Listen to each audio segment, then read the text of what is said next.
Card ಅರ್ಹರಿದ್ದಾರೆ, ಅವ್ರಿಗೇನು ತೊಂದರೆ ಇಲ್ಲ. ಇನ್ನೂ ಅರ್ಹರಿದ್ರೆ ಅವ್ರಿಗೂ ಮತ್ತೆ ಕೊಡ್ತೀವಿ. ಆದ್ರೆ BPL ಅಲ್ಲದೆ ಇರೋರು, ಅರ್ಹರಲ್ಲದೆ ಇರೋರು APLಗೆ ಹೋಗ್ತಾರೆ. ಅವ್ರಿಗೂ ಕೂಡ ನಾವು 15 ರೂಪಾಯಿ ಕೂಡ ಸಬ್ಸಿಡಿಯಲ್ಲಿ 10 kg ಅಕ್ಕಿ ಅವ್ರಿಗೂ ಕೊಡ್ತಾರೆ.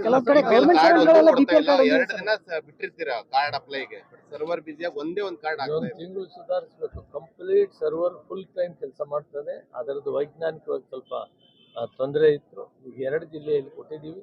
ಮುಂದೆ ಇಡೀ ರಾಜ್ಯದಲ್ಲಿ ಕೂಡ ಆ ಸರ್ವರ್ ಪ್ರಾಬ್ಲಮ್ ಸರಿ ಮಾಡ್ತೀವಿ.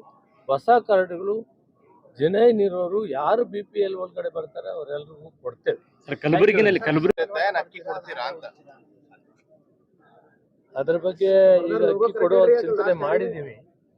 ಈಗ ಸ್ಟೇಟ್ ಕಾರ್ಡ್ಸು ಕೆಲವಿವೆ, ಅದಕ್ಕೆ ಮೊದಲ ಹಂತದಲ್ಲಿ ಕೊಡೋದಕ್ಕೆ ತೀರ್ಮಾನ ತಗೊಂಡಿದ್ದೀವಿ.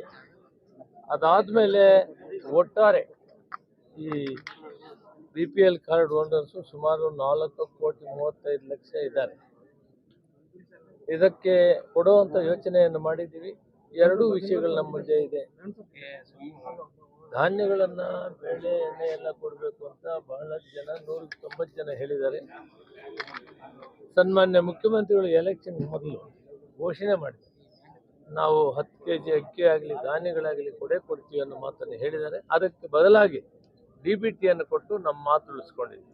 ಈಗ ಮುಂದೆ ಆಗಬೇಕಾಗಿರೋದು, ಕೇಂದ್ರ ಸರ್ಕಾರ ಮುಂದೆ ಬಂದಿದೆ, ನಾವು ಅಕ್ಕಿ ಕೊಡ್ತೀವಿ ಅಂತ.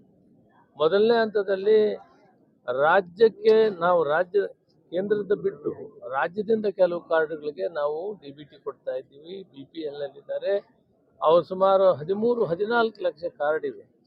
ಅವರಿಗೆ ಈಗ ತಕ್ಷಣ ಅವರಿಂದ ತೆಗೆದು ಅದನ್ನು ಕೊಡೋದು ಮಾಡ್ತೀವಿ. ನೆಕ್ಸ್ಟ್ ಹಂತದಲ್ಲಿ ಎಲ್ಲ ಕಾರ್ಡ್ಗಳು ಕೂಡ ಬೇಳೆ ಧಾನ್ಯ ಕೊಡಬೇಕಾ, ಅಕ್ಕಿ ಕೊಡಬೇಕನ್ನೋದು ಮತ್ತೆ ನಿರ್ಣಯ ಮಾಡ್ತೀವಿ.